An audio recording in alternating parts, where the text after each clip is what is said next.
Et là, je me rends compte que je ne sens plus ma jambe gauche, je ne sens plus mon bras gauche, je ne vois plus rien de l'œil gauche, la partie gauche de mon corps, je ne la sens plus, elle m'appartient plus. Oh, wow.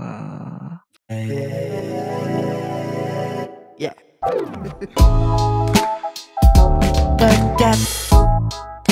Podcast. Salut, c'est Juliette Katz. Bienvenue dans le Podcast, l'émission qui refuse de se taire. Ici, les conversations ne suivent qu'une seule règle, aucune. Des sujets qui divisent, aux vérités qui dérangent. Tout ce qu'on souhaite dans ces échanges, c'est donner l'opportunité à des voix de raisonner.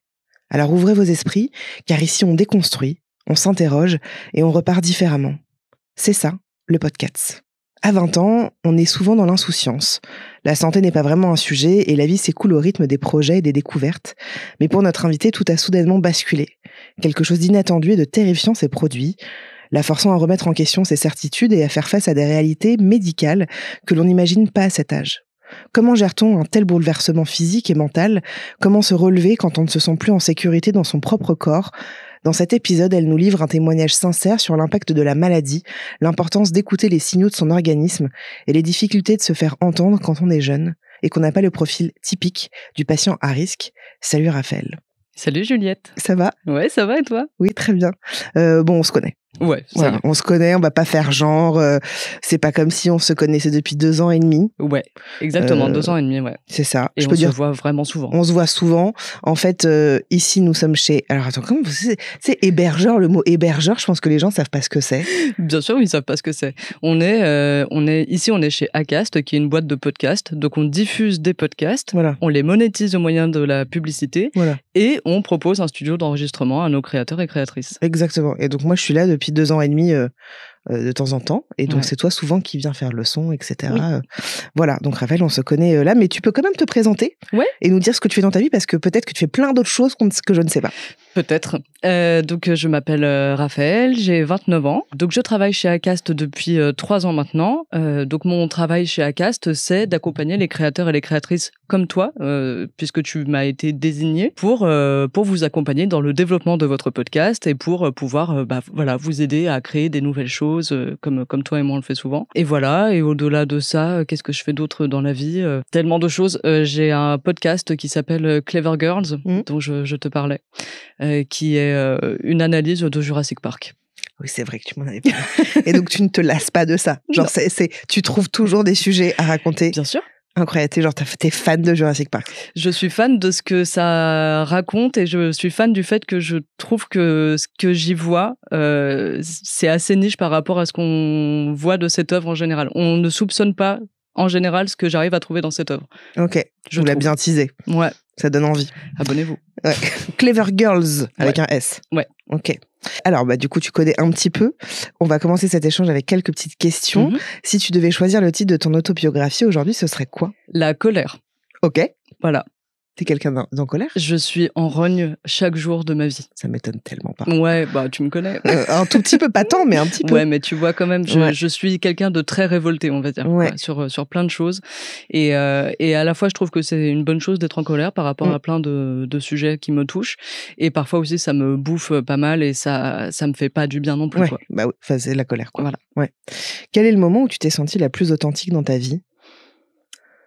Je pense que c'est la fois où j'ai été féministe pour la première fois de ma vie. Oh, tu peux nous en parler un peu ? Alors, c'était une époque où pour moi être féministe, c'était un gros mot et c'était pas une bonne chose. Donc j'étais adolescente et mon premier copain de l'époque m'avait trompée avec une fille qui elle aussi avait un copain. Donc tous les deux avaient trompé leur copain-copine.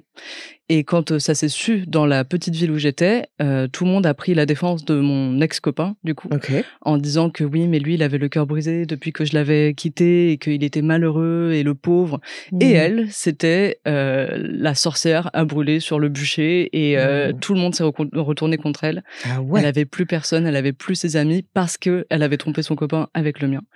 Et j'ai ressenti à ce moment-là une injustice profonde, déjà parce que lui recevait beaucoup d'empathie de la part de tout le monde et du coup je suis allée la voir et je lui ai dit que j'étais vraiment désolée, que si elle avait besoin de quelqu'un, moi elle m'avait pas fait du mal à moi, elle me devait rien et que si elle avait besoin d'en parler ou quoi que ce soit, elle pouvait compter sur moi parce que j'avais trop de peine. Attends, mais elle avait trompé son mec avec ton mec. Ouais. C'est fou, ça. Ah ouais, mais en même temps, elle me connaissait pas, elle me devait rien. Ouais, mais je trouve que ta démarche, elle est quand même, c'est quand même assez rare que quelqu'un dise, allez, viens, on se serre la main. Ouais. C'est pas toi la salope, c'est lui qui est un connard, quoi. Exactement. Et surtout qu'elle, sa réaction, ça a été de pleurer et de dire merci, quoi. Merci parce que je suis seule au monde et je suis désolée de t'avoir fait ça. Et j'étais vraiment la première à lui dire, tu m'as pas fait ça, c'est pas un problème. C'est un con et tant pis pour les autres, quoi.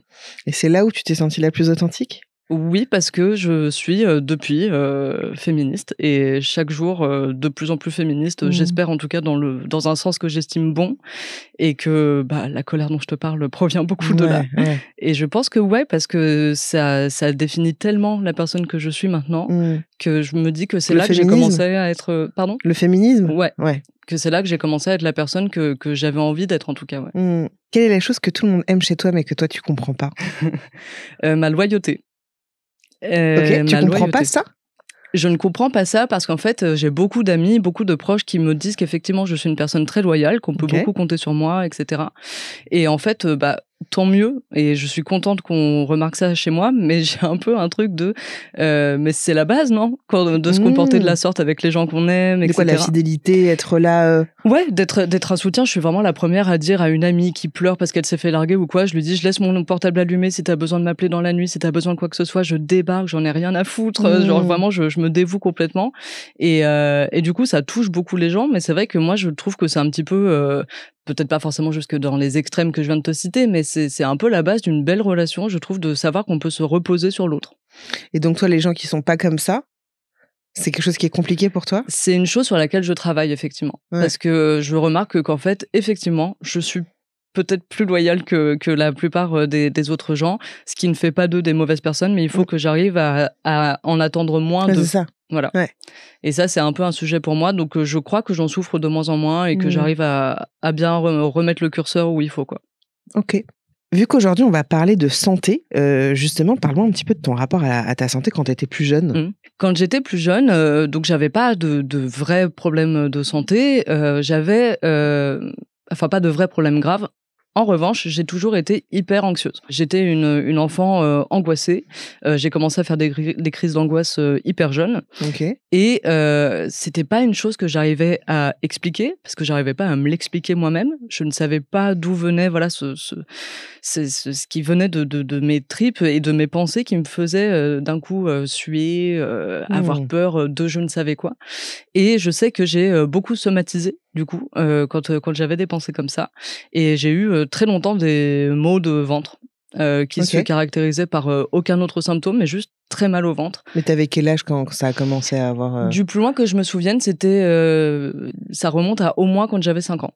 Ah oui, d'accord. Ouais. Ouais, ok. Ouais, j'ai des souvenirs de maux de ventre assez violents dans l'enfance qui survenaient souvent, ouais.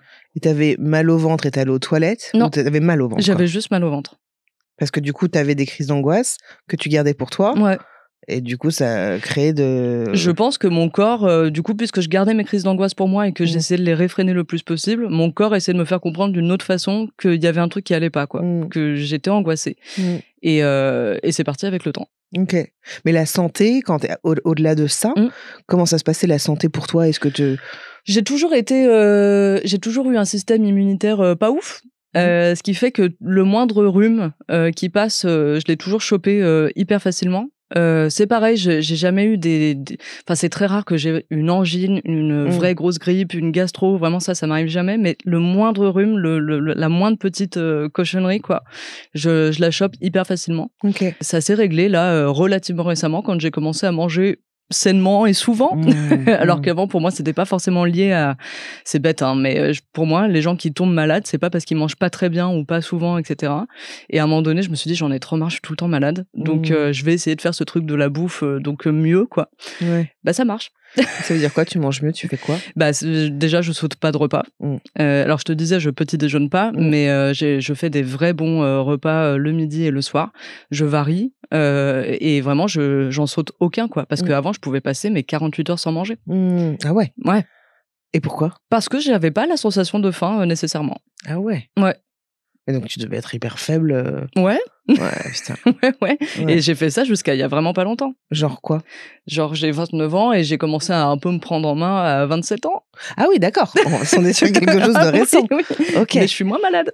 Ouais. Ah ouais, t'as vraiment senti une différence notable. Ah ouais. Ouais. Et donc, de ces maux de ventre, néanmoins, mes parents ont quand même commencé à se poser des questions parce que notamment un jour, donc j'avais, je sais pas, une petite dizaine d'années, je devais être en 6e, un truc comme ça, j'ai eu des maux de ventre qui étaient insupportables. Vraiment, là, j'étais clouée au lit, je pouvais pas faire un mouvement, c'était vraiment pire que d'habitude, ce qui a inquiété ma mère et qui m'a emmenée aux urgences. Donc, on m'a examiné, on a attendu hyper longtemps, donc a priori c'était pas une priorité, donc ils savaient quand même que c'était pas grave ce que j'avais, et effectivement on m'a examiné et je n'avais rien. Vraiment rien du tout, quoi. Ils savaient pas quoi me dire, et une fois que j'ai eu cette réponse-là de rien, mes maux de ventre sont partis, quoi. Ah ouais? Ce jour-là, et en général, ça s'est de plus en plus distillé, on va dire, quoi. C'était moins fréquent. Et effectivement, j'ai un frère et une sœur, et de nous trois, la plus malade, celle qui restait tout le temps à la maison parce qu'elle pouvait pas aller au collège ou à l'école parce qu'elle était malade, c'était clairement moi. Parce que voilà, moi je suis une petite faible. Ouais, oui, une petite faible. Est-ce que ça t'a rendu toi ou ta famille un peu hypocondriaque? Pas hypocondriaque. On va dire qu'en fait, les autres membres de ma famille ont conclu que simplement j'étais une personne qui avait un tout petit système immunitaire qui était pas très résistant, et en même temps la science jusque-là n'avait pas l'air de dire que j'avais un vrai problème. Donc je me suis dit il y a des gens comme moi, il y a des gens qui vont mieux, et voilà. Mais oui, enfin je pensais souvent à l'éventualité que d'ici 1 ou 2 mois, oui bien sûr je vais tomber malade parce que l'hiver approche ou des trucs comme ça. Mais pas une vraie appréhension de la maladie, quoi. Ouais. Est-ce que ça a eu un impact sur ton rapport au corps, tu sais, de je sais pas, de te sentir pas assez forte, de te sentir pas en lien, je sais pas, tu vois, pas en lien avec ton corps, de l'impression d'être un peu marcher sur des œufs? Oui, déjà à l'époque, bien pire par la suite avec ce dont on va parler. Mais oui, ça a déjà fait germer un truc en moi de j'ai l'impression d'être un peu en décalage avec mon corps, et du coup que mon esprit et mon corps ne forment pas la personne que je suis, et que je dissocie un peu les deux. Un peu un manque de confiance en mon corps. Et donc effectivement pas très agréable. Avant de me parler du jour où ça a qui a un peu chamboulé ta vie, quoi. Est-ce que tu peux me parler un peu du contexte de vie dans lequel t'étais, là où tu vivais, l'environnement familial, les amis, etc. Un père, une mère qui ont, on va dire globalement toujours été ensemble. J'ai beaucoup déménagé quand j'étais petite, en raison du travail de mon père essentiellement. Je crois que j'ai déménagé genre 13 fois dans ma vie. Ah ouais. Et que c'est à Paris que j'habite depuis le plus longtemps, c'est-à-dire depuis 14 ou 15 ans. Donc jusqu'à l'adolescence, j'ai énormément déménagé. Donc des amis, oui, mais qui changeaient du coup beaucoup en fonction des écoles. Pas de réseaux sociaux, donc pas vraiment d'amitié qui dure. Mais mes parents avaient des amis qu'ils avaient connus eux-mêmes au collège ou au lycée, qui eux-mêmes avaient des enfants. Et pour le coup, puisqu'on se retrouvait très souvent de par leur amitié, j'ai des amis d'enfance que j'ai encore aujourd'hui, et ma meilleure amie est ma coloc aujourd'hui. Et je l'ai rencontrée quand j'avais 0 ans. Ah ouais, d'accord, ok, donc vous vous connaissez vraiment très bien. Depuis toujours, ouais. Ok. Et donc, il n'y avait pas un truc avec l'ami de ton père? Et effectivement, en 2016... pour replacer le contexte, moi j'habite en Angleterre à ce moment-là. Je suis fille au pair. En 2016, donc j'ai 20 ans, j'arrive en France pour faire des petites vacances de 2 semaines à la base, et j'apprends que mon père a un ami que je connais très bien, qui est le père de 2 de mes meilleurs amis, a non seulement un cancer, mais qu'en plus il est terminal et que c'est fini d'ici 2 semaines maximum. Oh wow, ok. Hyper fulgurant, mais aussi parce que fort malheureusement cet homme a fait un déni de sa maladie. Il a pas du tout accepté d'être malade, du coup il ne s'est pas du tout fait traiter. Ah ouais. Il est resté tout seul chez lui et il s'est laissé. Il savait qu'il était malade, mais il voulait pas être traité. Exactement. Ok. Parce que aller à l'hôpital, suivre le traitement, tout ça, enfin c'était accepter le fait d'être malade, et c'était pas une option pour lui, et du coup c'est pour ça que on a appris qu'il était malade au moment où on a appris qu'il allait mourir, en gros, quoi. Donc j'apprends ça en rentrant en France auprès de mes parents. Donc c'est très triste, c'est très prenant. C'est la première fois que je suis confrontée de si près et à un âge aussi mûr, on va dire, à la mort de quelqu'un qui est proche de moi, quoi. Et là, t'as quel âge, tu m'as dit? J'ai 20 ans. 20 ans. C'est en 2016, j'ai 20 ans. Ok. Et donc voilà, donc là c'est très particulier pour moi parce que on est à la fin de l'été, on est fin août, et ce qui devait être des vacances, commence à devenir surtout des discussions autour de ça et c'est hyper prenant et du coup on sait très bien qu'en gros le moment où je repartirai c'est parce qu'on aura enterré cette personne quoi. Ah ouais, c'est lourd. C'est très lourd. Ouais. Et donc, qu'est-ce qui s'est passé? Donc les vacances se passent, on va chez ma grand-mère pour des vacances, pour que je la voie justement puisque j'habite loin. On est le 4 septembre 2016. J'ai déjà un peu prolongé mon séjour parce que cet ami n'est pas mort et que je voudrais partir après que lui soit parti. On est le 4 septembre 2016. Je promène la chaîne de ma grand-mère avec ma mère et mon frère dans un parc de la petite ville où on est. La promenade se passe bien. Et on rentre dans la voiture pour rentrer chez ma grand-mère. On commence à faire un bout de trajet. Et là, je me rends compte que je ne sens plus ma jambe gauche. Je ne sens plus mon bras gauche. Okay. Je ne vois plus rien de l'œil gauche. Et même les lèvres de ma bouche, côté gauche, je ne sens plus cette partie-là. La partie gauche de mon corps, je ne la sens plus. Elle m'appartient plus. Oh, wow.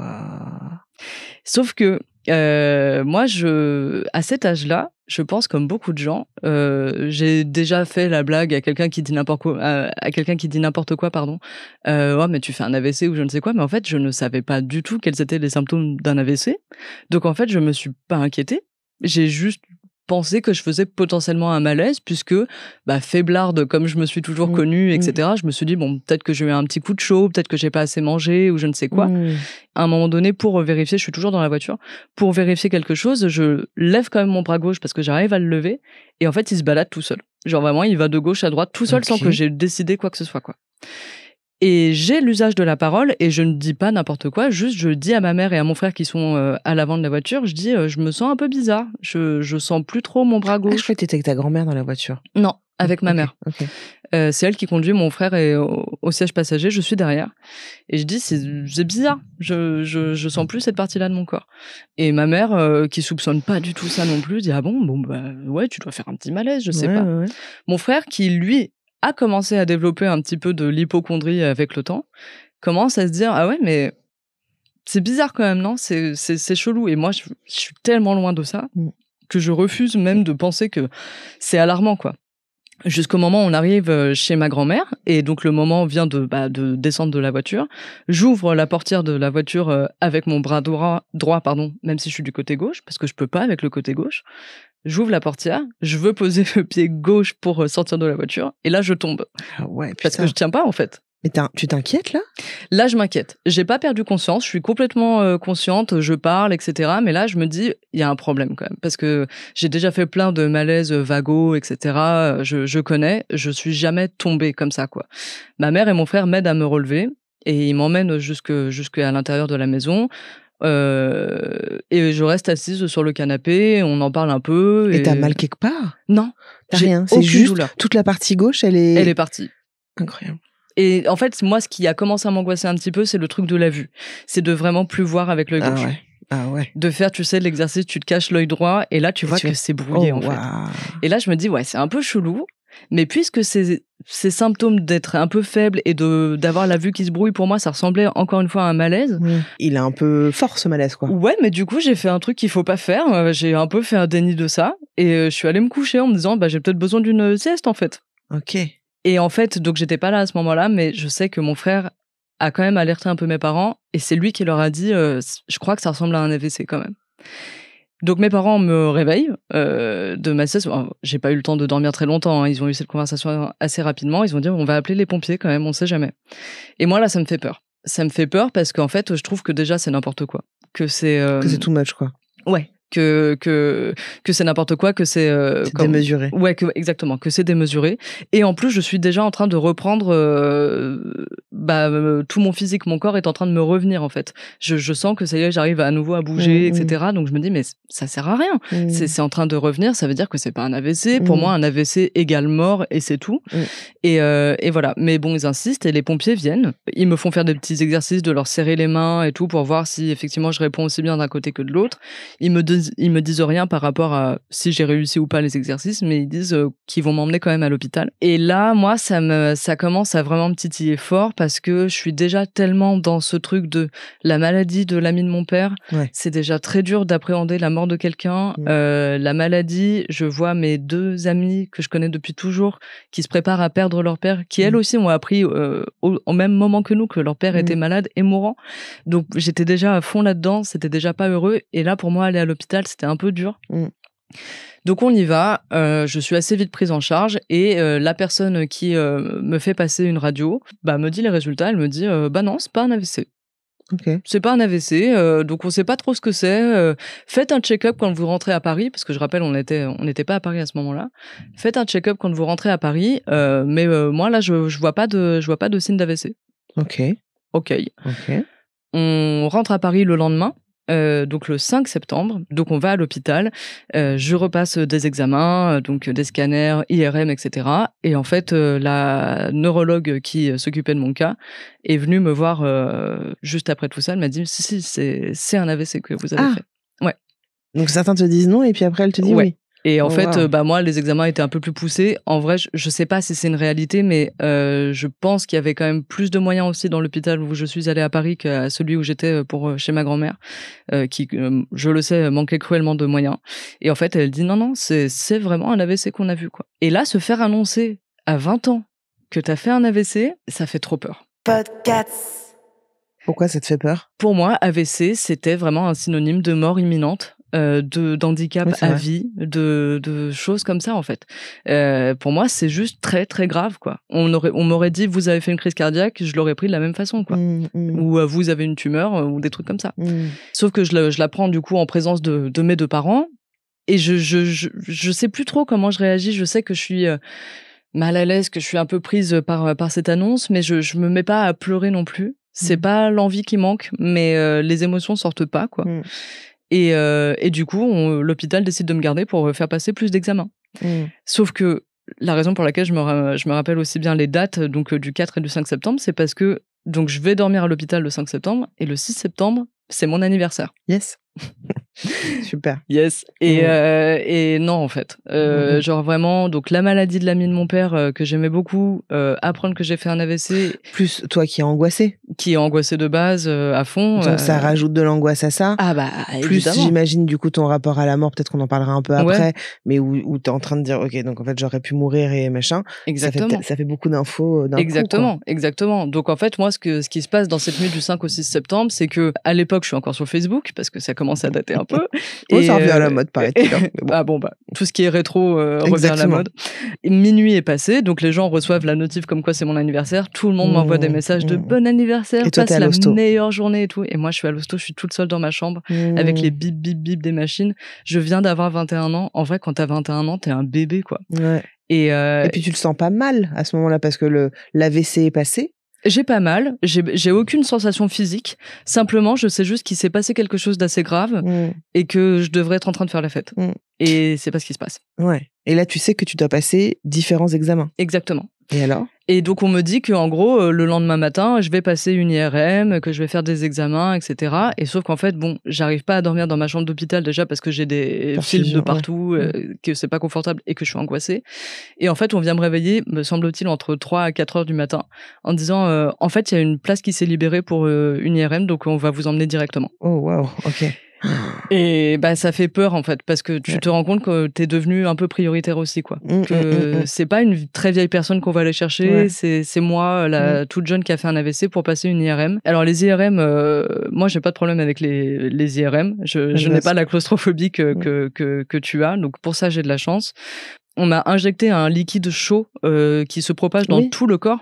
T'as peut-être déjà vu ça, toi, je sais pas. Ça me dit vaguement quelque chose, ouais. C'est une chose qu'on fait souvent pour les IRM parce que ça permet en gros aux rayons de mieux capter voilà, ce qui se passe dans ton corps, quoi. On me fait passer ça et rien d'autre dans la nuit et on m'a rien dit par rapport à cet examen-là, quoi. Genre juste, on m'a fait passer ça et après, bonne nuit et c'est demain pour la suite des examens. Et t'as pas d'infos ? Non. Ok. Non, j'ai pas d'infos et en vrai, je suis pas en position de recevoir des infos. Genre, je suis trop dans un brouillard. Ouais, non, je suis pas là en fait. Genre, je suis juste triste, quoi. Quand je reçois tous les messages d'anniversaire, vraiment, j'ai des souvenirs de moi, mais bichette. J'étais en larmes dans mon lit, quoi. J'étais toute seule. Bah, c'est dur. Ouais. Et en plus, c'est bête à dire, hein. Mais comme je le disais, j'étais fille au père en Angleterre à ce moment-là. J'ai dû repousser le fait que je retournais là-bas pour m'occuper des 2 enfants. Et j'étais dans la culpabilité, quoi. Ah ouais? Ouais. Je m'en voulais trop d'avoir laissé tomber, entre guillemets, la mère de ces 2 enfants, qui était une mère célibataire, alors que j'avais fait un AVC, quoi. Et déjà, ta loyauté, elle est déjà là, quoi. Ouais, c'est ça. Ouais, bah, bien sûr. Et en plus, elle, quand je lui dis, je suis trop désolée, je peux pas rentrer ce jour-là, parce qu'en fait, il y a l'ami de mon père qui est en train de mourir et je suis en train de faire un AVC. Elle m'avait dit, non, mais t'inquiète. Bah oui, bien sûr. Évidemment, bien sûr. Alors que moi, j'étais, pétrie de culpabilité, quoi. Ouais. Donc, on est le lendemain. Et donc, vient le moment de faire plus d'examens. Donc, on me fait plein de prises de sang, etc. Des trucs qui sont hyper basiques, qui, pour le coup, m'impressionnent pas trop. Et on me dit aussi que on va me mettre une caméra au niveau du cœur pour pouvoir voir un petit peu mieux quel est le problème, quelle est la source de ces AVC, de cet AVC, pardon. Parce que on a vu avec l'IRM, on a vu avec des radios, mais on veut quand même être bien sûr d'une thèse, en tout cas, quoi. Ok. On m'avait pas prévenu, mais ok, comment ça se passe? Et donc l'infirmière qui vient m'expliquer comment ça se passe me dit... C'est une fibrome, non? Bon, ouais. C'est quoi une fibrome déjà? Je crois qu'il y a une fibrome... attends, il y a coloscopie et endoscopie. Rien à voir par avec la bouche. Le mot fibro. Endoscopie, il me semble que c'est par la bouche. C'est la caméra qui passe par la bouche. Et coloscopie, c'est par les fesses. Ouais, et ben moi, c'est par la bouche. Et donc, elle vient m'expliquer ça. Elle me dit, en fait, on va vous mettre un tuyau qui va passer par la bouche et qui va descendre tout le long jusqu'au niveau de votre cœur. Sauf que non. Non merci. Non merci. Genre vraiment, en fait, non merci, quoi. J'ai pas envie de trop digresser non plus parce que c'est pas le sujet, mais en fait, c'était un peu la même période où j'ai compris que je m'étais déjà fait agresser sexuellement. Et pour moi, la notion d'intrusion, aussi bien chez moi que dans mon corps, etc., ce n'était pas possible. Et comme je t'ai dit, en plus, j'ai toujours été un petit peu malade dans mon enfance, mais j'ai jamais vraiment eu des gastro. Genre vraiment, j'ai jamais été extrêmement malade. Donc c'est bête à dire, mais vomir, je sais pas faire. Et je connais pas, en fait. Et du coup, pour moi, c'est un peu impressionnant. Je sais pas si on peut dire que j'en ai une phobie pour autant, mais c'est hyper impressionnant. C'est impressionnant pour toi, ouais. Exactement. Et donc elle me dit non, mais pas de souci. De toute façon, on va vous injecter un anti-vomitif qui fait que quoi qu'il arrive, vous n'allez pas vomir ou quoi. Je me suis dit, mais c'est pas tant le fait de vomir qui me dérange, c'est le fait d'avoir tous ces réflexes qui sont très désagréables, quoi. Elle me dit mais non, on va vous anesthésier la gorge, il n'y a pas de problème. Et pour la taille du tuyau, imaginez simplement que c'est un peu comme un gros bout de viande. Sauf qu'à l'époque, moi, je mange déjà plus de viande. Du coup, je lui fais la réflexion, je lui dis ouais, mais ça m'aide pas du tout, en fait. Genre, pas du tout. Et donc, elle me file une sorte de gomme à mâcher pour anesthésier ma gorge. Sauf qu'en fait, moi, pendant tout ce temps-là, je lui dis, j'ai pas envie de le faire. Non, je veux pas le faire, je veux pas, tant pis, on se base sur ce que vous avez vu, je ne veux pas passer cet examen. Et très vite, je comprends que j'ai pas le choix. Du coup, 2 internes, je crois, viennent, elles me mettent un bloc entre les dents pour pas que je me morde la langue, pour pas que je me morde la langue, avec un trou au milieu pour faire passer le dit tuyau. Jusqu'au moment où le tuyau a été au fond de moi, j'ai dit non. J'ai dit non. Elles l'ont fait quand même. Et là, c'est la période, enfin, c'est le truc le plus traumatisant pour moi dans tout ce qui m'est arrivé. C'était horrible. L'anesthésie avait pas marché, je suppose aussi parce que j'appréhendais tellement, tu vois, que ça a pas fonctionné. Pour moi, là, psychologiquement, savoir que j'avais un long tuyau dans moi, alors que j'avais dit non. J'étais en larmes. Je me faisais encore plus mal parce que je me débattais. Et du coup, je bougeais alors que j'étais pas du tout censée bouger. On me maintenait. On m'a dit que j'étais pénible, que j'étais capricieuse. Et alors que moi, je ne faisais que, effectivement, donc ne pas vomir, mais avoir tous les réflexes qu'on a quand on s'apprête à vomir. Je pense que ça dure plus longtemps que ce qui était prévu parce que justement, je rends pas la chose facile en me débattant. Parce que tu es pénible et capricieuse. Exactement. Et je pleure, je crie. Et t'es seule? Et je suis toute seule avec ces gens-là. Et pourquoi t'as pas appelé tes parents? Je sais pas. En fait, quand on est venu me faire le débrief de comme quoi j'allais passer cet examen, l'examen, il avait lieu 5 minutes après, quoi. Donc, j'ai même pas eu le temps. Non. Et voilà. Et une fois qu'elles ont retiré le tuyau, je sais que j'ai eu une petite réflexion de bon, c'était pas évident, mais on a ce qu'il fallait, quoi. Et elles repartent. Et moi, je suis incapable de parler parce que ma gorge a été obstruée et je l'ai abîmée et du coup, physiquement, je peux pas parler, quoi. Je suis choquée, je pleure, j'en peux plus, quoi. Et après, je repasse d'autres examens, me semble-t-il, encore des prises de sang, etc. Mes parents viennent à l'hôpital parce que c'est censé être mon jour de sortie, ils sont pas censés me garder. La neurologue qui m'avait reçue vient dans ma chambre et donc elle nous confirme qu'effectivement j'ai fait donc bel et bien un AVC et que on suspecte potentiellement ce qu'on appelle un FOP, qui est attends, je vais prendre mes notes parce que j'ai pas envie de dire de bêtises. Un foramen ovale perméable, donc c'est un trou qui est situé entre les deux oreilles cardiaques. C'est-à-dire qu'en gros... Les oreilles cardiaques ? Ouais, des oreillettes du cœur. Ok. Qui, en fait, très bêtement, c'est la gauche et la droite du cœur. D'accord. Qui ont un trou entre elles, alors qu'elles ne devraient pas en avoir un. Elles ont un trou entre elles, ok, alors qu'elles ne devraient pas en avoir un. Exactement. D'accord. Ça, c'est un FOP. Un FOP, ouais. Ok. Si des médecins nous écoutent, j'espère que je dis pas trop de bêtises. Mais et elle dit que en soi, c'est normalement pas trop un problème parce que 25% de la population mondiale a ça. D'accord. Et que c'est un truc qui arrive quand on naît, parfois. Le collage entre les deux oreillettes ne se fait pas. Normalement, à la naissance, ça se fait pour tout le monde, sauf pour ces 25%. Et dans de très rares cas comme le mien, ça peut causer des AVC. Mais alors, est-ce qu'il y a un traitement pour ça ? De l'aspirine tous les jours. Ah ouais ? Ouais.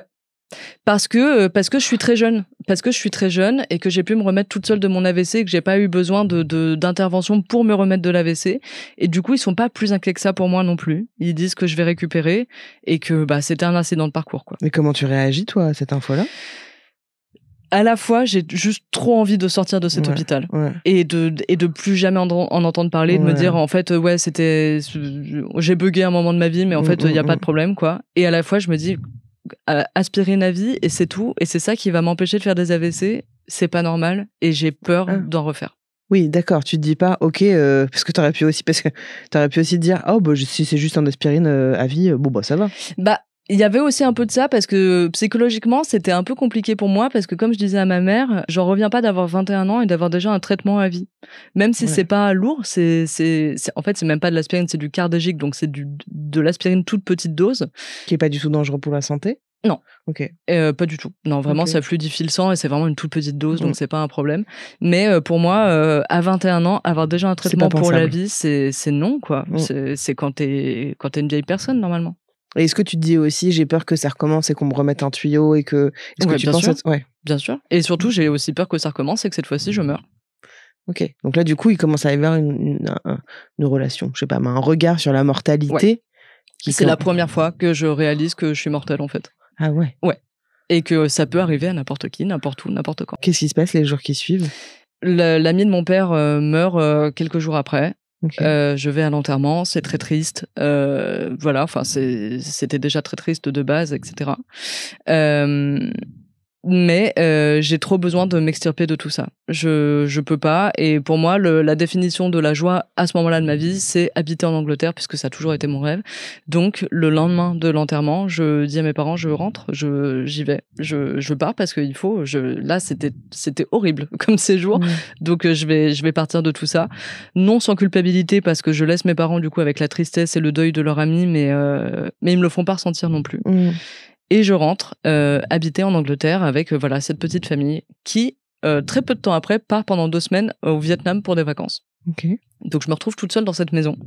Je n'ai pas d'amis à ce moment-là parce que je vais pas en cours, parce qu'il y avait beaucoup de filles au pair dans la ville où j'étais, et elles allaient suivre des cours d'anglais. Et moi, j'y allais pas, parce que j'en avais pas besoin. Et du coup, je n'ai pas d'amis à ce moment-là. T'es solo, quoi. Voilà. Ce qui est pas du tout un problème dans ma vie en général. J'ai toujours aimé ça.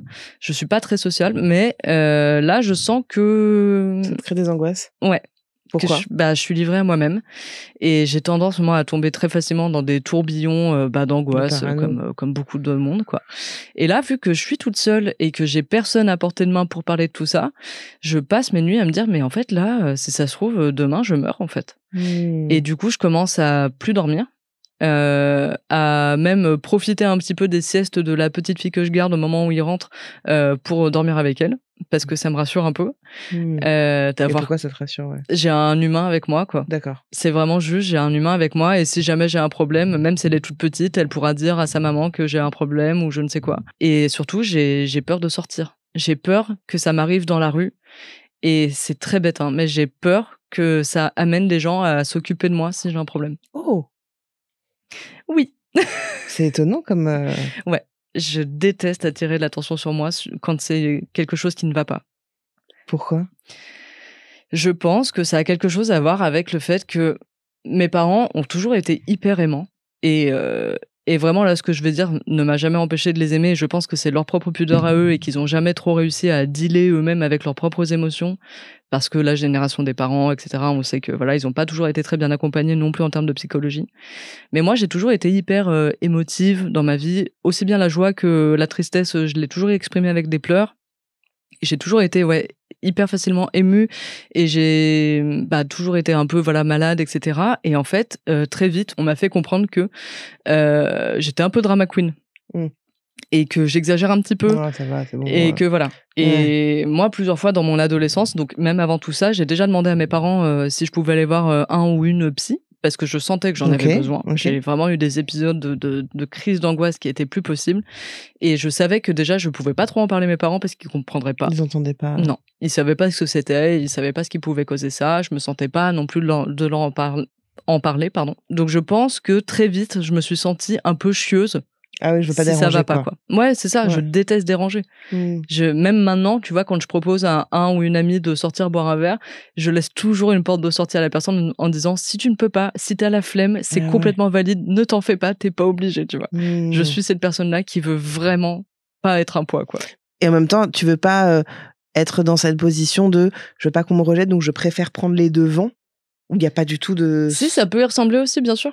Bien sûr, ça, j'ai beaucoup ça dans mes relations amoureuses, par exemple, aussi. Je sais que j'ai beaucoup de mal à débloquer des sentiments parce que si un jour tu me quittes, non, je préfère être celle qui te quitte toi plutôt que de me faire quitter ou des choses comme ça, tu vois. De me faire mal aimer, parce que j'ai été très aimée dans ma famille et je le suis encore et j'estime que j'ai beaucoup de chance, mais je sais que le soutien par rapport à des choses qui ne vont fondamentalement pas, je crois que mes parents ne pouvaient vraiment pas accepter que leur enfant n'aille pas bien, quoi, psychologiquement et physiquement avec un AVC. Parce que peut-être que ça les amène à eux en se disant mais peut-être qu'on a échoué sur un truc ou que... Peut-être, et je pense qu'en fait, ils m'en ont jamais parlé, mais je pense qu'ils ont eu peur quand ça m'est arrivé, ce qui est normal, mais ils m'ont jamais dit qu'ils avaient eu peur. Et moi, quand je commençais un peu à exprimer de la peur, c'était les premiers à me dire mais non, mais t'as pas du tout frôlé la mort, c'est des choses qui arrivent malgré tout, etc.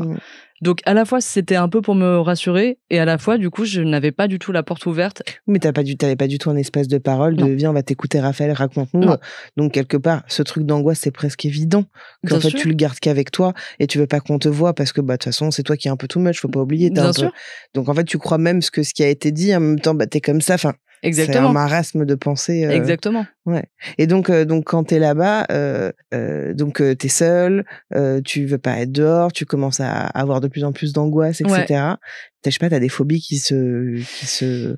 naissent. En fait, dès que je marche dans la rue à ce moment-là, je me dis c'est fou, j'ai rien pour me raccrocher si jamais je tombe. C'est fou tout l'espace qu'il y a autour de mes bras. Donc j'étais souvent pas loin d'un mur pour si jamais je me retrouve à devoir m'effondrer ou des choses comme ça. Et pour moi, sortir c'est très compliqué. Et donc en fait, mes sorties deviennent de plus en plus juste aller chercher les enfants à l'école et les ramener. Et une fois que je suis à l'intérieur, je me sens plus protégée. En sécurité. Il y a des murs sur lesquels je peux m'appuyer, par exemple. Au cas où si tu tombes. Exactement. Et surtout, il n'y a pas les gens dans la rue qui sont là pour voir que ça va pas et qui doivent s'occuper de moi. Et ça, c'était important pour moi aussi. Ce qui fait que, du coup, la vie continue comme ça, pas très longtemps, parce que donc là, on est en septembre. Et en décembre, je rencontre celui qui va être mon copain. Ça fait longtemps. Ça fait longtemps. Ah non, c'est ton copain actuel ? Non. D'accord. Non, c'est quelqu'un avec qui ça s'est terminé. Et c'est très bien que ça se soit terminé. Mais celui qui allait être mon copain, en tout cas, pendant 1 an et demi. Et du coup, ça me refait sortir d'avoir quelqu'un dans ma vie. Je suis très amoureuse de lui et on est très heureux au début. Et du coup, j'oublie, en fait. J'oublie qu'il s'est passé ça. C'est toujours dans un coin de ma tête, mais c'est plus du tout le centre de ma vie. Je ne suis plus qu'une boule de peur et d'angoisse, quoi. Je vis d'autres choses. Je vis, voilà, des émois amoureux avec lui. On sort, on va se balader, on fait plein de choses. Et du coup, c'est cool. Il sait que ça s'est passé. Je trouve que c'est important qu'il le sache parce que si jamais un jour ça réitère, il faut qu'il ait les bons réflexes. Donc, d'ailleurs, sachez-le, les bons réflexes, c'est d'appeler les pompiers. C'est tout. Mais voilà. Et voilà. Donc, la vie continue un peu comme ça. Jusqu'en mars 2017, donc 6 mois après mon premier AVC. Je suis dans la rue toute seule. J'ai quand même toujours un peu cette pensée d'être toute seule dans la rue. Ça me plaît quand même toujours pas, mais j'arrive de mieux en mieux. Et tu continues d'être proche des murs ? Ouais. Je suis dans la rue en Angleterre toute seule, dans la ville où j'habitais. Et là, je vois plus rien de l'œil gauche d'un coup. Toujours le gauche, quoi. Ouais, toujours l'œil gauche. Je n'ai pas le symptôme de la jambe ni du bras. Mais le brouillage de la vue au niveau de l'œil gauche, c'est exactement le même que pour mon AVC. Et là, j'ai fait vraiment la chose qu'il faut pas faire. Je me suis assise sur un banc et j'ai attendu que ça passe. J'ai dit à personne, aidez-moi s'il vous plaît, emmenez-moi à l'hôpital. Parce que tu voulais pas déranger, quoi. Hors de question. Oh là là. Et ça, choupette, quoi. Bah ouais. Genre vraiment, ça me fait de la peine pour l'ancienne moi et voilà, j'ai envie de l'aider un petit peu, quoi. Mais en même temps, je la comprends parce que je suis elle. Et le pire du pire, en plus, c'est que non seulement ça passe tout seul et que du coup, après, je rentre chez moi, etc. Et je n'en parle à personne. Ah, mais c'est fou, ça. T'en parles pas à ta famille et tout ? Ma famille... Encore moins que qui que ce soit d'autre, quoi.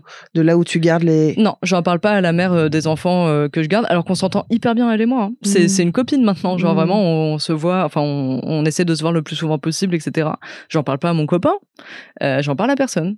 Parce que je comprends les gens extérieurs, je veux pas que... Enfin, je comprends, même si c'est nul. Ouais, mais en même temps, voilà. Mais alors que quand c'est ton mec, il y a un truc de confiance, tu vois, sur qui quelqu'un tu peux te reposer et tout. Mais c'est qu'en fait, 2 choses. Si je le disais, ça rendait la chose réelle. Ça voulait dire que ça y est, ça s'est passé. Ma plus grande crainte, c'est réaliser à nouveau. J'ai refait un AVC. La deuxième, c'est si je le dis à mon copain ou si je le dis à la femme avec qui je vis, etc., ils vont appeler les pompiers et je vais aller à l'hôpital. Et revivre la même chose et tout. Exactement. Donc tu te persuades que non mais ça va aller. Ouais, c'est bon. Je vais aller m'allonger, je vais aller boire un petit peu d'eau, c'est voilà, bon, je vais tapoter autour de l'œil. Exactement. Et puis en plus, puisque c'est reparti tout seul, je me dis non mais c'est bon, ça va, c'est bon, quoi. Et alors ? Donc là, psychologiquement, on retourne un peu dans... C'est compliqué. Ça l'est moins que après le premier AVC parce que, encore une fois, j'ai mon copain qui ne sait pas. Donc je vis un peu dans le faux avec lui, quoi. Je vis mon histoire d'amour avec lui comme si ça s'était pas passé. Ah non, mais ça a duré combien de temps, ce deuxième AVC ? Ça a duré 10 minutes. D'accord. Et tu sais que c'est ça ? J'ai un gros pressentiment. En fait, ça s'est confirmé par la suite. Plus longtemps après. Ensuite, donc la vie continue. Donc je vis ma vie en Angleterre, j'aime beaucoup, je suis contente, tout ça. Mais j'ai une passion dans la vie, c'est d'aller à des concerts et surtout en Angleterre parce que c'est là que se produisent mes groupes préférés, etc. Et j'adore être dans la fosse. Mais quand t'es dans la fosse, au milieu de plein de gens, dans une salle dans le noir. Déjà que toute personne normale, je pense, se dit là je pourrais faire un malaise, ce serait bien chiant. Moi je me dis je pourrais faire un AVC là. Et je vais pas bien. Du coup je vais à des concerts mais je vais contre le mur ou je vais à des sièges. Donc, tu kiffes pas autant. Non. Je fais que de penser au fait que là je pourrais être en train de faire un AVC. Ça veut dire quoi AVC ? Accident vasculaire cérébral. Accident vasculaire cérébral. Ok. Cérébral et pourtant c'est lié au cœur. Oui. Mais l'un ne va pas sans l'autre dans l'explication de mon problème. Ok. Mais je vais y revenir, ou je peux t'en parler là. Non, mais vas-y, avance, continue. Hein. Donc la vie continue, et à un moment donné, je prends la décision de rentrer en France parce que je ne trouve pas de travail en Angleterre. J'avais trop envie de rester en Angleterre, j'ai toujours voulu vivre là-bas, mais c'était impossible. Donc, à contre-cœur, je rentre en France, en relation à distance avec mon copain, et je retourne habiter chez mes parents. On est en septembre 2017. Ils sont toujours pas au courant de ce deuxième AVC ? Non, bien sûr que non. C'est fou quand même. On est en septembre 2017, donc je vis ma vie avec eux, et à un moment donné, donc je vais faire les courses vraiment au supermarché qui est juste en bas de l'immeuble, quoi. Je commence à faire de petites courses, et là... je ne vois plus de l'œil gauche. Ah putain, c'est fou. On est vraiment pratiquement un an pile après le premier, quoi. Ok. Donc voilà. Et là, je me dis bon, non là, ça suffit là. Enfin, si je fais pas quelque chose, potentiellement, il va se passer quelque chose de grave. J'abandonne les courses, je remonte et je dis à ma mère, je suis en train de faire un AVC. Et elle dit ok, donc let's go hôpital. On y va. On me fait passer des examens. Juste entre ce premier et ce troisième, du coup, tout le truc aspégique et tout, c'est ça aspégique, hein? Cardégique. Cardégique, pardon. Tu le prends pas du tout? Si, je le prends. Ah. Je fais hyper gaffe. Ah oui, donc tu le fais. Ouais, je le prends. Ah oui. Et du coup, je me dis, mais c'est quoi cette injustice, en fait? Bah oui, d'accord, ok. Je pensais que tu voulais pas le prendre et tout. Si, je l'ai pris. Ah oui, donc ça fonctionne pas du tout, alors. Bah, en fait, ça fonctionne à moitié. Ça fonctionne, sauf si t'as le problème que j'ai, a priori. Ok. Et le problème que j'ai, donc, on me fait passer des examens. Je passe un peu en priorité, là, effectivement. Ok. Et en fait, le médecin vient me voir et me dit, en fait, là, vous avez pas fait un AVC. Vous avez fait un AIT. Accident ischémique transitoire. Et en fait, pour te la faire light, c'est un tout petit AVC. Sauf que la différence, c'est qu'un AIT, tu t'en remets forcément tout seul. Okay. Ça dure beaucoup moins longtemps que des AVC, parce qu'il y a des AVC, je ne savais pas, qui peuvent durer plusieurs heures. Okay. Un AIT, comme son nom l'indique, c'est transitoire. Donc en gros, c'est un warning qui te dit tu vas faire un AVC prochainement. Okay. Et en fait, j'ai réalisé que le deuxième que j'avais fait était un AIT aussi. Okay. Et donc on s'est renseigné avec mes parents, et un AIT, c'est vraiment, attention, tu vas faire un AVC prochainement. Ouais. Et donc, bah là, moi, je m'effondre. Par contre, là, vraiment, c'est là, je vais mourir, quoi. Pour moi, c'est obligé. J'ai 21 ans. Je vais bientôt en avoir 22 à ce moment-là. Ça fait 3 AVC/AIT en un an. Ouais, c'est énorme. Et c'est énorme. Ouais. C'est énorme, surtout quand on te dit un AIT, c'est un warning du pire qui va pouvoir arriver, quoi. Mais parce que, question très con, mais qui dit AVC dit pas forcément décès. Non, bien sûr. Ouais. Mais non, mais je me dis, si j'en fais déjà aussi jeune, d'ici 5 ans, potentiellement, j'en ferai un très grave, etc. Et j'avais aussi très peur que potentiellement, si j'en fais un grave, il soit pas suffisamment grave pour qu'il me tue, mais suffisamment pour qu'il me rende handicapé. Ouais. Et voilà. Donc, je pense à tous ces trucs-là qui sont hyper sombres, qui sont pas du tout les problématiques d'une personne de cet âge-là, normalement. Quoi. On nous fait passer une sorte d'entretien avec un médecin qui nous dit, bon, la bonne nouvelle, c'est que on sait du coup ce que vous avez, donc c'est un FOP. Donc encore une fois, tu le savais pas, premier, tu le savais pas. En fait, on vous confirme que c'est ça le problème. D'accord, ok. Puisque du coup, ça se réitère. Bah oui, mais bon les gars, vous m'avez dit qu'avec ce médicament, c'était censé. Exactement. Parce qu'en fait, oui, ça j'ai oublié de le dire, mais quand on m'a dit que c'était potentiellement un FOP pour le premier AVC, enfin que c'était potentiellement la cause, ils avaient dit, puisque c'est un truc qui touche tellement de gens dans le monde, potentiellement, c'est simplement le bouleversement de votre vie actuelle avec le décès, etc., qui vous a causé ça. Ok. Donc on n'était pas encore sûr. Et en fait, là, le fait que ça ait réitéré, ils disent, non, mais en fait, c'est ça. C'est sûr, c'est ça le problème. La bonne nouvelle, c'est que maintenant qu'on connaît la source du problème, on peut agir. Et alors et ils me disent, vous en avez fait, entre guillemets, que 2. Hein.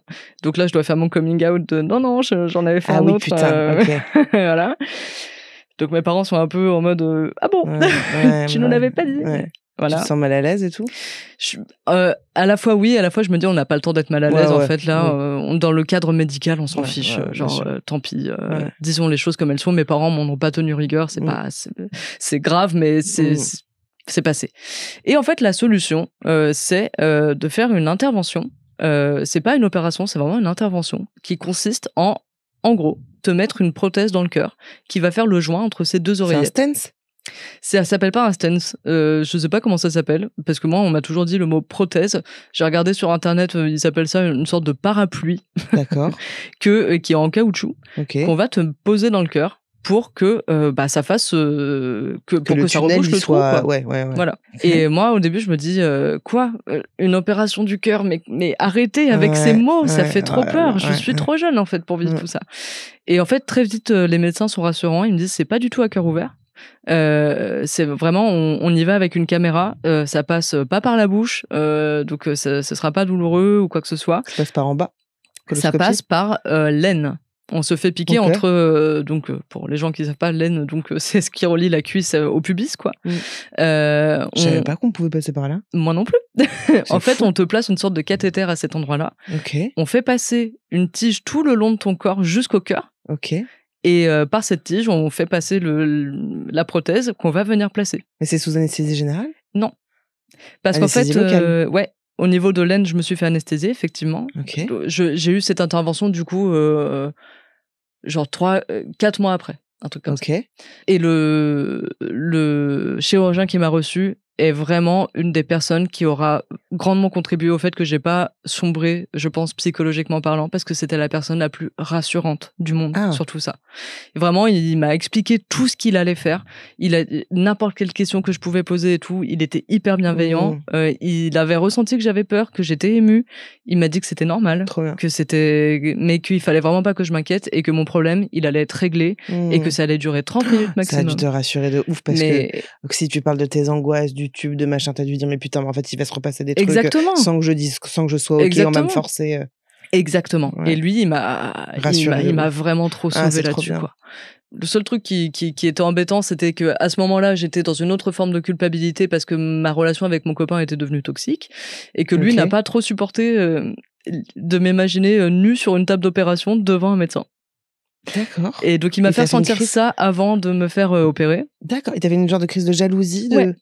Ok. Voilà. Et moi, j'étais en mode, fou. Tu sais, vraiment, il pourrait me dire de me mettre à quatre pattes et de brouter de l'herbe ou je ne sais quoi. Si ça veut dire que je vais plus faire d'AVC, je le fais. Ouais. Et ça faisait combien de temps que tu étais avec lui? Là, à ce moment-là, ça faisait 1 an. C'est fou quand même. Ouais, ça vrillait assez vite. Donc là, j'y allais un peu... Parce que tu voulais pas le quitter, t'étais amoureuse et que tu disais j'ai pas envie de... Je sentais qu'il y avait un problème quand même, mais je me rattachais beaucoup à lui parce que il avait tellement pour moi été la définition de la chose qui me fait penser à autre chose que mes AVC, que je voulais quand même le garder malgré tout. Et du coup, je suis allée à l'opération, enfin à l'intervention, pas pleine de culpabilité parce que je savais qu'il avait dit n'importe quoi par rapport à sa jalousie, mais je commençais à réaliser qu'il y avait peut-être des problèmes à résoudre et que voilà, donc j'étais un peu soucieuse par rapport à tout ça.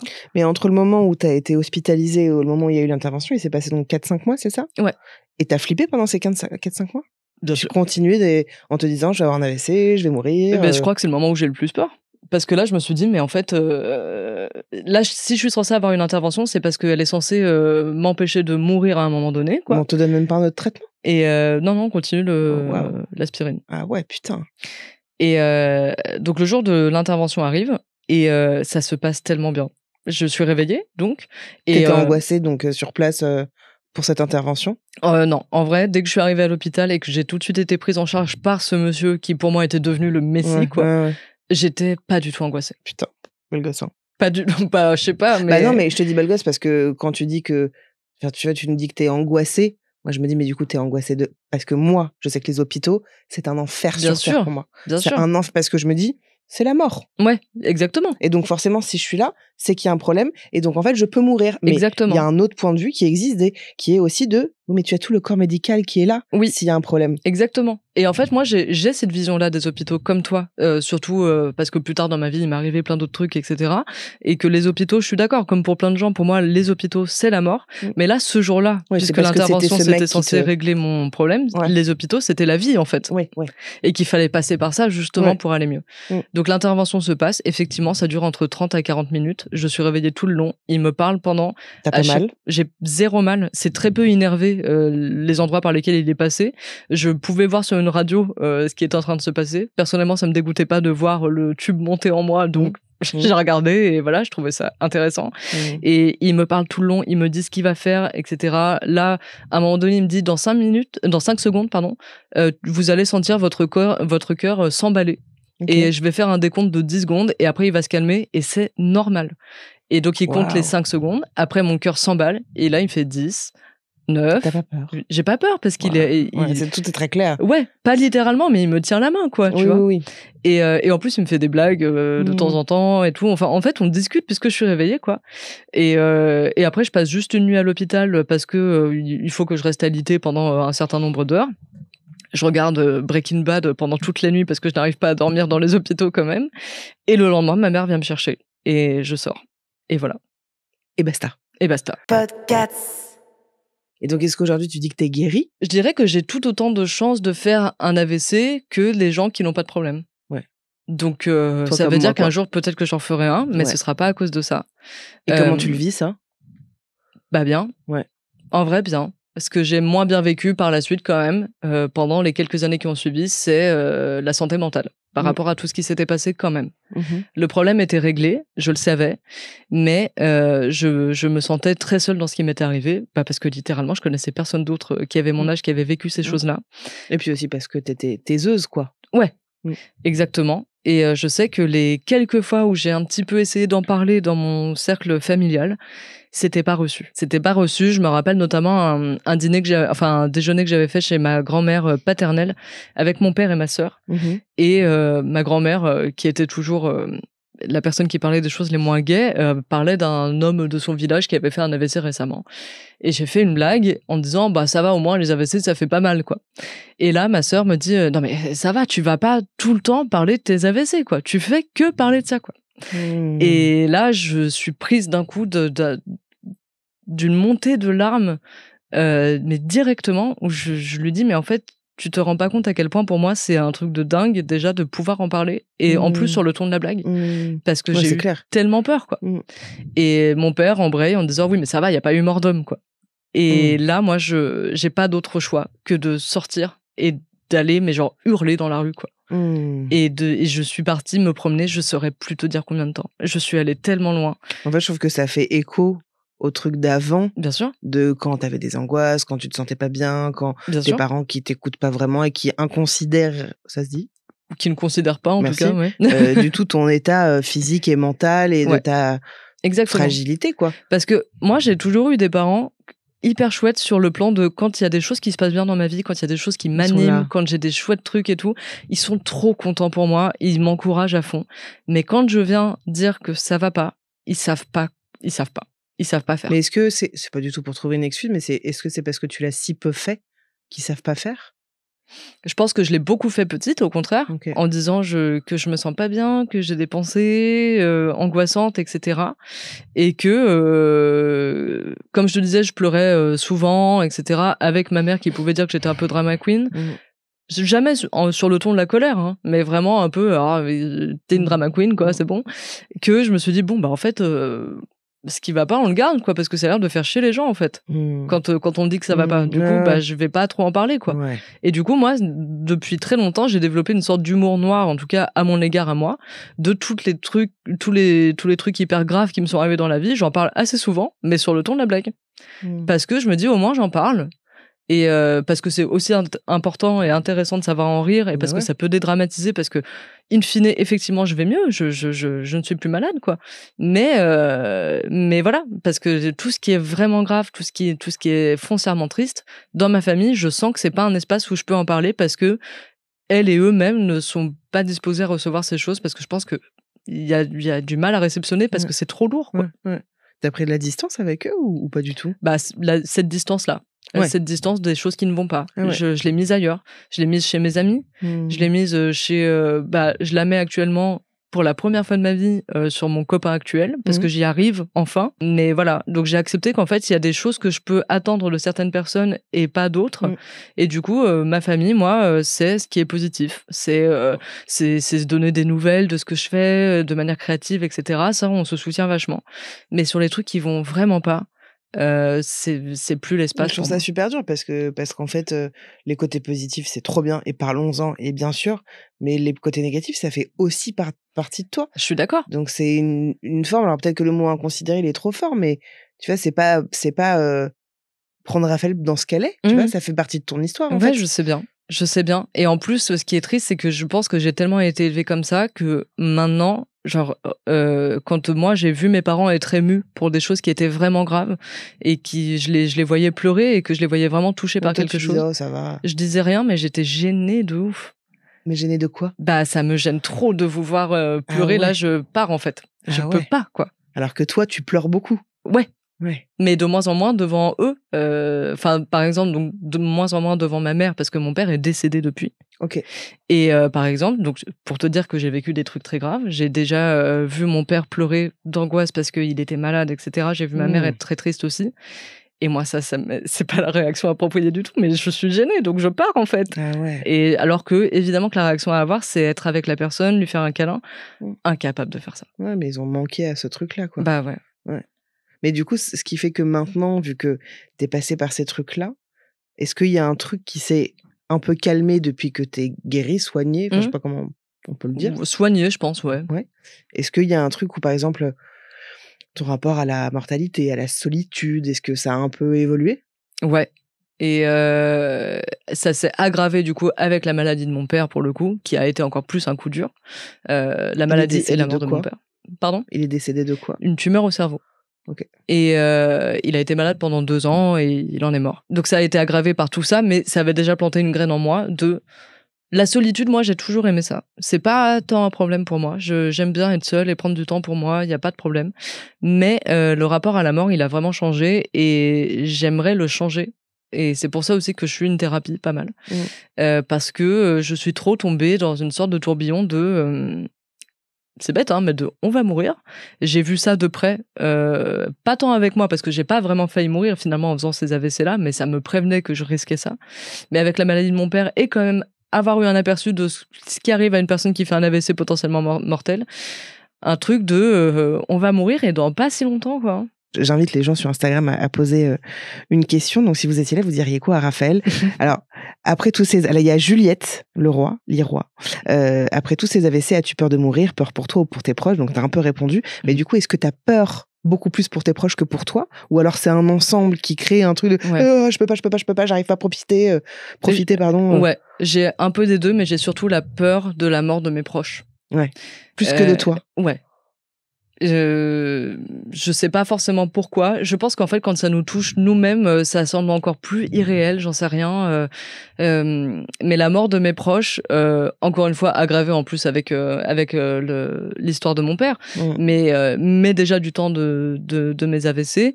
Par exemple, moi, je sais que j'ai du mal à tomber amoureuse. Et donc, à l'époque où j'étais avec mon copain, quand j'ai fait mes AVC, ou mon copain actuel, parfois, je vois la personne qui est endormie à côté de moi, moi, je ne dors pas, et je la regarde, et je me dis, mais là, il peut mourir dans son sommeil, et c'est la fin, quoi. Mais je vois pas le rapport sur le fait d'avoir peur de tomber amoureuse.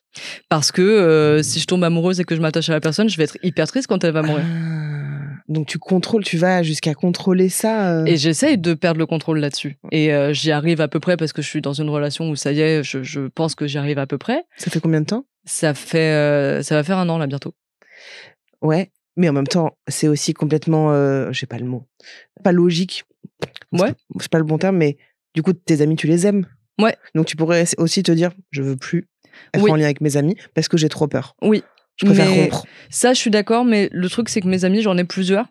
Donc il y a plusieurs personnes qui m'apportent ce même sentiment dans l'amitié, même si évidemment j'ai des amitiés plus proches, etc. Plutôt que l'amour, j'ai qu'une personne, quoi, l'amour physique, etc. Et en plus, j'espère qu'il va pas écouter cet épisode, mon copain est plus vieux que moi. Et du coup j'ai un peu le truc de nous deux, celui qui aura potentiellement des problèmes de santé à l'avenir si on reste ensemble hyper longtemps. Je te dis ça fait 1 an qu'on est ensemble. Mais il est plus vieux de combien? Vous avez combien d'années? Il a 12 ans de plus que moi. 12 ans? Ouais. Il est plus vieux que toi.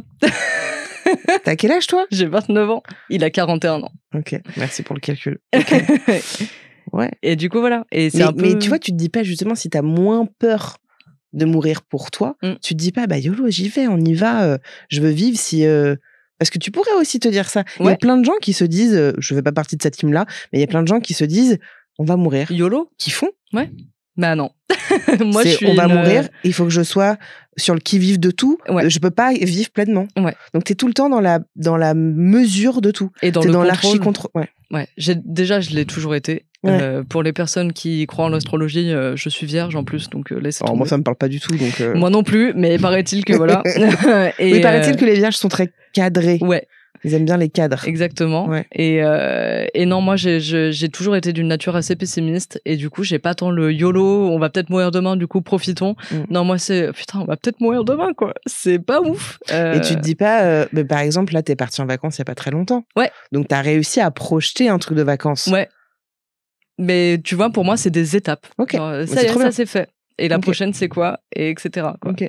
Et justement, avec ta psy, ou ton psy, je ne sais pas. Ma psy. Ta psy, qu'est-ce que tu as découvert ou déconstruit dans tout ce processus-là? Est-ce qu'il y a un truc qui a changé dans ton rapport au corps, à la vie? Ou alors justement, c'est ce que tu étais en train d'expliquer là? J'ai vraiment fait la paix avec mon corps. Parce que il y a quelqu'un qui m'a dit, une personne que je connaissais pourtant pas très bien un jour, mais qui m'avait entendu dire que je faisais plus confiance à mon corps et que je le détestais et que j'avais peur de lui parce qu'il me lâchait tout le temps. Et cette personne m'a dit un truc très bête, hein, mais elle m'a dit, mais il fait ce qu'il peut. Hein. Ouais, c'est clair. Et en plus, ton corps, c'est toi. Donc, arrête d'être dur avec toi-même alors que t'es en train de faire des AVC, en fait. Ça sert à rien. Ouais. Et je me suis dit, ouais, tiens, peut-être. Et donc, ça m'a vachement aidée. Et j'ai beaucoup déconstruit ça en thérapie aussi. Ouais. De ma psy qui me dit que je suis beaucoup trop dure avec moi-même et que non seulement mon corps, il s'est soigné, il est guéri et que, en fait, là, ce qui compte, c'est que je me déplace avec, que je mange avec, que je fais l'amour avec, que je fais plein de choses avec, et qu'il est là, et que surtout, il aime moi. Donc, en fait, il faut l'aimer. Et ça, j'ai bien réussi à avancer là-dessus avec ma psy. Ouais. Et est-ce que depuis, par exemple, que tu manges mieux, parce que t'es végane depuis longtemps? Ouais. Mais par contre, le fait que tu manges mieux, ça fait pas si longtemps que ça? Non. C'est ça fait 2 ans? Ça fait, 2 ans. Et est-ce que tu le fais parce que tu dis, du coup, je vais rester un peu plus en vie? Non, ça veut dire... T'as pas cette pensée-là? Ça veut dire que je vais mieux vivre la vie que j'ai à mener. Okay. Sans tomber malade tout le temps, ou des trucs comme ça. Ça se tient. Ouais. Moi, je trouve ça trop bien que tu viennes en parler parce qu'en fait, vu qu'on t'a pas trop donné la parole avec ça et qu'on t'a un peu dit, bon, ferme ta gueule, ça va, c'est bon, on a compris, il y a pas mort d'homme, je trouve ça bien que t'en parles là aussi parce que c'est aussi... accepter et partager, tu vois, une partie de toi. Pourquoi toi t'avais envie d'en parler? Pour déjà pour faire de la prévention. Sachez que ce qui m'est arrivé, c'est très rare, mais donc ça arrive. Donc prenez soin de vous quand même. Si vous reconnaissez des symptômes que je vous décris, vous êtes valide, allez à l'hôpital s'il vous plaît. Ne faites pas comme moi. On sait jamais, vaut mieux aller à l'hôpital pour rien que voilà. Je l'ai fait parce que je suis pas pudique de parler de ces choses-là et que je me dis que c'est une bonne chose quand même et aussi pour faire de la prévention avant tout sur la santé mentale. Même quand on va mieux par rapport à quelque chose de physique qui nous est arrivé, ça veut pas dire que ça va pas laisser des traces. Ouais, c'est clair. J'étais traumatisée. Je le serai toujours. Par exemple, moi, quand je me suis tenue trop longtemps dans une position, comme tout le monde, je vais avoir des fourmis dans la jambe ou dans le bras. Je pense tout de suite au fait que mais c'est peut-être un AVC. Et après, ça part et je me dis mais non, c'est pas ça. Oui, non, mais il y a un traumatisme qui est là et tu penses à des trucs. Puis j'ai l'impression que cette histoire de tuyau, ça a quand même aussi. C'était horrible. Ouais. C'était horrible. Mais, pardon, mais c'est un viol, hein. Un peu. C'est une forme de violation. En tout cas, c'est complètement comme ça que je l'ai ressenti, quoi. Senti. Ah ouais. Non, c'est, je crois, à mon jour, mon plus gros traumatisme.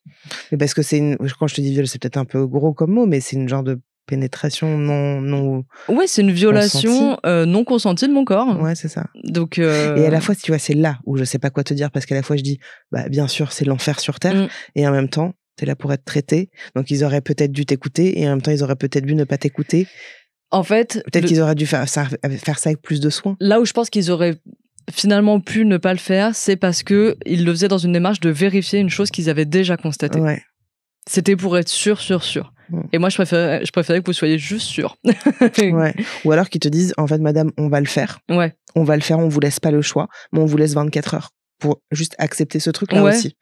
Peut-être pas la meilleure chose, mais au moins. J'en sais rien, mais peut-être, ouais. En tout cas, pas juste débarquer et le faire. Et non. Merci beaucoup pour ton témoignage. Avec plaisir. Merci beaucoup. C'est vrai que qu'on ait 20 ans ou 50 ans, il faut vraiment écouter son corps. Je dis ça, moi, je l'écoute pas tellement, mais c'est pas grave. Enfin, si, c'est grave. Je veux pas dire que c'est pas grave, c'est important. Faut prendre soin de soi, ça c'est clair, parce que ça peut... notre corps, en fait, il nous parle et on n'est pas dissocié de notre corps, même si on a l'impression que parfois, oui. Et surtout, la santé mentale, pas surtout, mais avec la santé mentale, ça doit pas être négligé, vraiment pas, lorsqu'on est confronté à un problème de santé physique. Voilà, donc prenez soin de vous et en effet, écoutez Raphaël, allez à l'hôpital si vous sentez qu'il y a un problème. Merci à celles et ceux qui nous ont écoutés. N'oubliez pas que vous pouvez vous abonner au podcast. Vous pouvez également me suivre sur Instagram, sur Twitch et sur YouTube. Et moi, je vous dis à la semaine prochaine, même studio, même micro. Je vous embrasse. Ciao.